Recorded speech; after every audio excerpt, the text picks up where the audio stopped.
Startup Stories in association with Olook.in.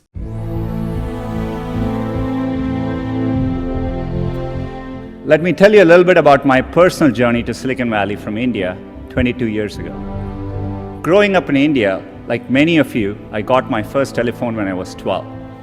In my case, it turned out to be a rotary phone, so it wasn't that great for selfies, but I still loved to call my friends, play with it, and sometimes take it apart.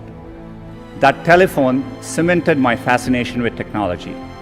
I remember in my parents' house in Chennai reading about the invention of the transistor at Bell Labs. Of course, that initial invention helped found what became known as Silicon Valley, and out of that came companies like Fairchild Semiconductor and Intel and all the computers and software that we all use today. You can draw a direct line from that invention to the technology that powers your Twitter feed or your WeChat messages today. A lot of times when I was younger, people would say, this person didn't get into this college or something, and that's the end of the road. I mean, life is so different from that. And so I think it's important to, keep your hopes, keep your dreams, and try to follow them. And I think most of how life plays out is up to you, not up to what happens outside of you. And I think it's important to keep that in mind and take the long-term view.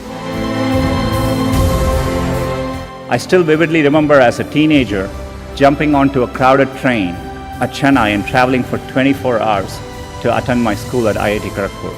And that opportunity changed the course of my life. You want to aim high enough that you fail, a few times. I think that's the natural part of the process. In fact, Larry used to say, if you work on really difficult things, you're better off because you have no competition. Others aren't working on that difficult a problem. And even if you fail, you end up doing something great in the process. I think, working the real world, I would say, it is important to be well-rounded. It's important to, try different things. Take some risks. I would encourage people to, follow their passions a little bit more, to follow set lanes throughout your career. Getting into an elite institution doesn't guarantee success. It matters a lot, but it doesn't guarantee success.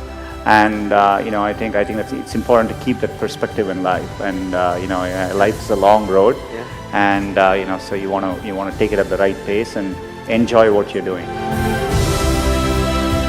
I know how much hard work it takes to pursue your dream of building a business. The long hours, time away from family, the ideas are brilliant that just don't seem to catch on. I remember reading about that and thinking, it's the idea that matters. It didn't matter where you come from or what your background is. One revolutionary idea, one brilliant invention can unleash other entrepreneurs to revolutionize industries in ways you could never predict.